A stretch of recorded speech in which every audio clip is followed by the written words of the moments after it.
O que a estrada de tijolos amarelos de Dorothy, o Mágico de Oz tem a ver com o Homem-Formiga e a Vespa Quantumania? Qual é a bilheteria atual e pode ser que venha uma enorme queda? Kang pode ter sido levado para um lugar mais profundo ainda no reino quântico? Essas e outras perguntas serão respondidas aqui neste meu segundo vídeo com spoilers da minha crítica e análise do filme Homem-Formiga e a Vespa Quantumania. Voando pro vídeo!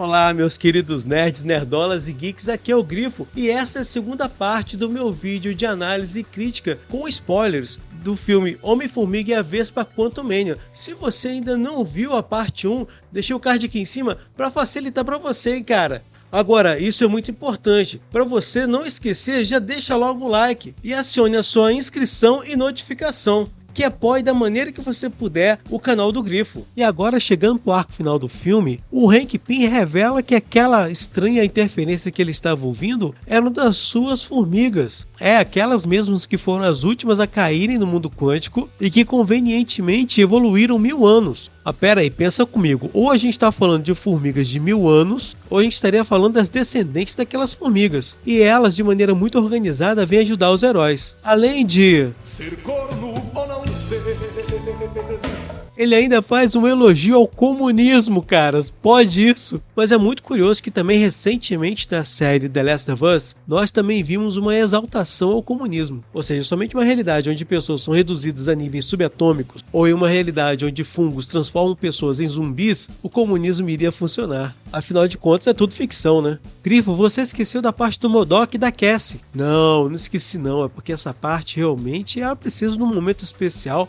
porque é muita, mas muita vergonha alheia e uma descarada homenagem ao poder do discurso. Bem, então antes da luta do Homem-Formiga com o Kang, a Cassie, ela vê o pai dela chegando e ela vai tentar se aproximar dele. Aí aparece o MODOK, a Cassie dá um pau nele, ele fica lá todo caído falando, e agora, o que eu vou fazer? Poxa vida, tal. A Cassie, ela volta para poder dar o discurso pro cara. Ela tá indo em direção ao pai dela, a guerra tá comendo solto, ela volta porque o poder de fazer discurso é muito forte, não tem como resistir. Aí ela volta pra ele e fala assim, você pode parar de ser um otário. Em uma virada de chave mais instantânea do que miojo, o MODOK surge para lutar contra o Kang, leva uma porrada muito bem dada, a Ponte tá morrendo, entra agora numa das partes mais vergonhosas, mais vexatórias, e é um momento que parece que ele é eterno, ele não acaba nunca, que é o MODOK falando que o Scott era um irmão pra ele, fazendo um discurso bobo, aí falando que ele tava morrendo com um vingador, aí fica cuspindo umas gosmas lá em cima do Scott, o MODOK vai lá, passa ainda a mão na cara do Scott ainda, até finalmente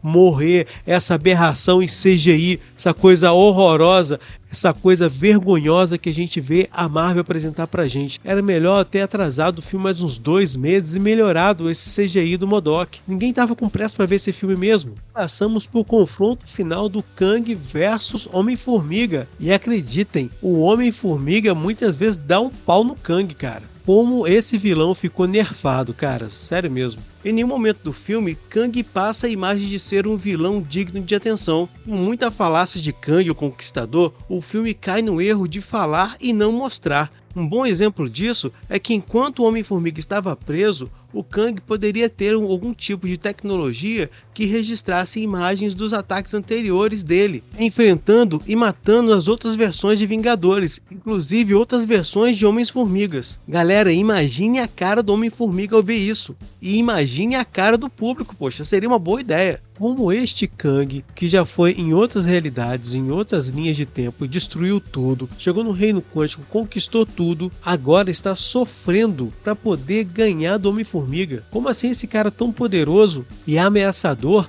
a ponto das outras versões se juntarem para atrair ele e bani-lo para fora do espaço-tempo? Tudo isso está muito desnivelado, mas nessa parte final nós temos também um outro forte indício de que realmente o objetivo era matar o Homem-Formiga, aliás, Aliás, eu não posso falar essa palavra aqui na plataforma. Ou seja, iriam detetizar o Homem-Formiga ou pelo menos deixá-lo preso ali no Reino Quântico, mas que provavelmente devem ter feito alguns testes com o público e visto que esse final não seria interessante porque, querendo ou não, o Homem-Formiga é um dos personagens que mais chama a atenção do público infantil e fazer isso com ele não seria positivo de uma maneira mercadológica, já que uma criança quando vai ao cinema ver um filme do Homem-Formiga, essa criança não vai sozinha, leva pelo menos mais um responsável com ela. Mas por outro lado, a opção de detetizarem o Homem-Formiga não seria também tão fora do normal do que a gente tem visto a Marvel fazer ultimamente. E que com certeza quem pegaria o lugar dele seria a Cassie. Mas deixar o Homem-Formiga vivo também é interessante para a Marvel, porque o Homem-Formiga ele preenche um requisito básico para você estar dentro do UCM sendo homem. Porque apesar dele ser branco e hétero, ele é bobo. E isso agrada a Marvel, permitindo que ele funcione como uma escada para personagens femininas, que sempre serão mais espertas do que ele, que sempre estarão dando lição de moral para ele. Voltando,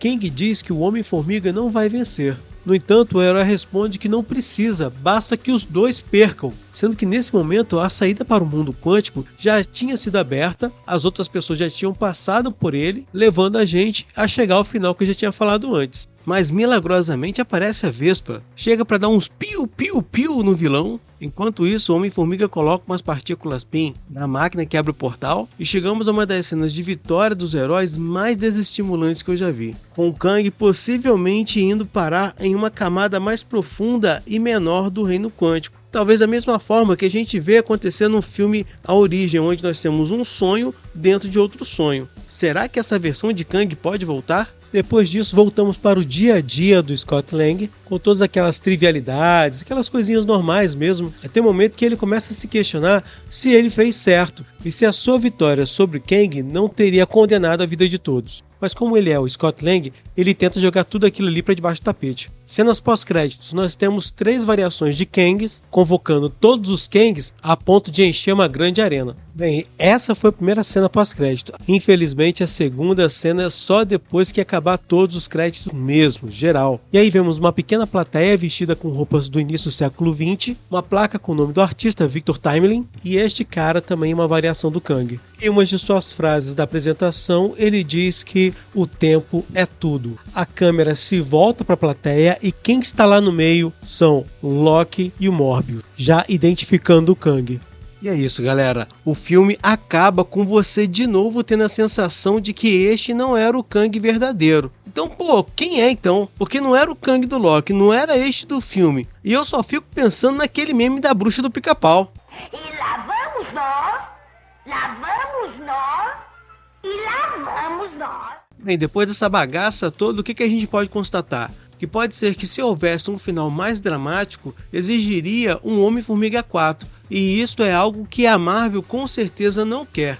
E a gente também não. No entanto, outra coisa que corrobora a mudança de tom do filme que eu quero destacar é a música tema dos trailers, Goodbye Yellow Brick Road, do Elton John, traduzindo Adeus Estrada de Tijolos Amarelos. A música em si já fala do fim da inocência, mas faz referência ao Mágico de Oz e a jornada da menina Dorothy naquele estranho reino para onde ela foi transportada. A segunda referência é que a própria Dorothy ela recebe o conselho de nunca abandonar a tal estrada, pois se ela fizesse tal coisa, ela não estaria mais segura. Ou seja, pode ser uma mensagem do diretor do filme dizendo que ele sairia da segurança da fórmula da Marvel. O que vocês acham sobre isso, galera? E eu queria saber por que modificar a natureza da Cassie e também a relação dela com Scott. A atriz mudou, tudo bem, mas não precisava mudar a personalidade da personagem. Onde foi que essa relação de pai e filha começou a dar errado e a gente não viu? Nos outros filmes, Scott sempre foi mostrado como um herói da sua filha, e agora ele só recebe críticas. E sinceramente eu não quero mais saber desses dois. Somente mais alguns pontos. No final do ano passado, o diretor Peyton Reed, que também foi o diretor do primeiro Homem-Formiga e do segundo, declarou que queria tirar do Homem-Formiga o estigma de ser um herói literalmente pequeno e que as suas histórias não tinham consequências. E que para mudar isso ele foi capaz de bater de frente com Kevin Feige. Na época, ele chegou a falar que as pessoas achavam que os seus filmes eram como limpador de paladar divertido depois de um filme gigantesco dos Vingadores. Ainda acrescentou que eu não quero mais ser um limpador de paladar, quero ser esse filmão dos Vingadores. E eu, metaforicamente, chutei a porta de Kevin Feige para ter isso. Ou seja, ele estava querendo ter um filme sério para quebrar a expectativa daquilo que normalmente se espera de um filme do Homem-Formiga. E agora vejam essa declaração no site O Vício, e ele diz que o MCU perdeu o encanto. Em entrevista ao Collider, o diretor de Homem-Formiga e a Vespa, Quantumania, Peyton Reed, reconheceu que o MCU pode estar perdendo parte do seu encanto com o público. O diretor opinou que a ideia de universo compartilhado deixou de ser uma novidade, que representa uma parte importante do que fez o MCU funcionar tão bem. Então ele declarou: "Eu nunca descartaria um futuro fazendo outras coisas para a Marvel. Eu adorei trabalhar com eles, adoro o que eles são capazes de fazer. O que é estranho é que essa ideia de universo interconectado é uma ideia relativamente nova. Logo após Homem de Ferro, parecia estranho e meio que revolucionário. As pessoas se esqueceram disso, agora não valorizam mais." E se tratando das avaliações e da bilheteria, onde que essa combinação mais estranha que Strogonoff com o quiabo nos levou? Bem, a verdade é que mesmo com o diretor não gostando, ou com as críticas sendo negativas, nos Estados Unidos, o filme se tornou o primeiro de 2023 a fazer mais de 100 milhões na abertura. De acordo com o Google, 83% do público gostou do filme. No Rotten, o filme tem somente 48% de aprovação dos críticos especializados. 83% do público gostou do filme. Por outro lado, o filme teve uma queda de 70% na bilheteria dos Estados Unidos. E até agora, depois de 2 semanas de exibição, o filme chega ao total de 362 milhões de dólares. E fora os Estados Unidos, a China foi o país onde o filme foi mais visto, gerando uma bilheteria de 32 milhões de dólares. Mas e você, meu querido nerd, nerdola e geek, o que você acha desse filme? Você já assistiu Homem-Formiga e Vespa Quantumania? E se você viu o filme, você curtiu o final ou você gostaria que fosse diferente da maneira que o diretor queria? Não se esqueça de conferir a sua inscrição, o sino de notificação e deixar o like. E se você gostou do vídeo, parabéns pelo ótimo gosto. Se você não gostou, mas você viu o vídeo todo, parabéns pela paciência. Ficamos por aqui e um forte abraço do Grifo.